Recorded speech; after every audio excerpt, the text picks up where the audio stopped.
How is that momentum? Can that help you in a way where you feel? I mean, you said you're just nothing to lose, but you've got that momentum. Yeah, I mean, momentum always helps, but when you come to Phoenix, it doesn't really matter, right? Anything's possible. We saw last year's race. We've seen every race here at Phoenix. Anything can happen, and things can change real quickly. So, like I said, momentum definitely matters, but here not so much. It's just who's leading at the end of the night. How are you going to set up this race? 150 laps. Where do you want to be? Kind of that halfway point, and then at the end, of course, you want to be leading, I imagine. Yeah, I think the biggest thing is you don't have to be leading in the beginning. We saw that last year. Ben Rhodes fell back to 20th or something in stage 2. Still won the championship. So just have to be smart throughout the night, make good decisions, but also if you have the speed, the safest place you can be is up front. So if you're looking at the way this track's constructed with the extra room on the apron, late in the race, is there a lane that's better for tackling those racers to turn one? Yeah, it just depends on how the track gets rubbered, I'd say more than anything. Turns 1 and 2 gains a lot of rubber, and the lanes that are rubbered usually don't work so well. So that's why you see people on the apron. Obviously, there's a distance shortcut there as well, but staying out of the rubber is very important in turns 1 and 2 and restarts.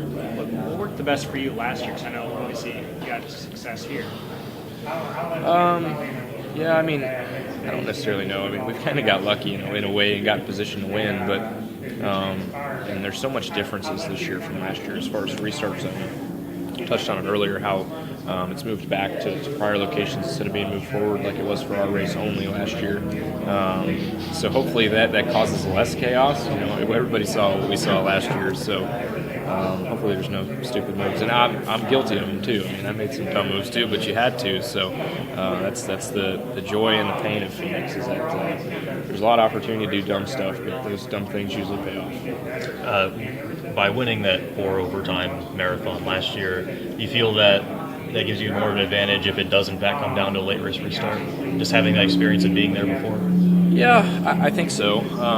Obviously we were just going for a win last year. There's definitely some decisions that I would make differently, and I definitely looked at that as far as, if I'm racing for a championship and only racing one other guy, what am I doing differently? Because it was me and Zane every restart, and I tried to drive down in there and clear him every time, and then ended up getting myself in a bad spot. So I kind of look at it as, this is what I did, and how can I do it differently if I'm in a championship position. So definitely some good experience last year with that. You touched on it a little earlier, potentially your last truck series. I wanted to ask, McAnally Hilgemann Racing, what has this team meant to you, picking you up the last few years and, propelling you to the next step for your racing journey? Yeah, it means everything. It's no secret that I've struggled a little bit in the first part of my truck series career, both at KBM and ThorSport. But going through those transitions really helped me be hungrier, figure out how to win, and do the things that are required to be successful in the sport. So I'll always be extremely thankful for Bill. I don't think this is the end as far as our relationship, but for now at least. Is the truck you guys are bringing, is it brand new? Is it one you've used earlier this year? Is it one that you guys used last year at Phoenix? So actually the truck that we raced last year at Phoenix went to Martinsville last weekend, but we built a new one for Milwaukee this year.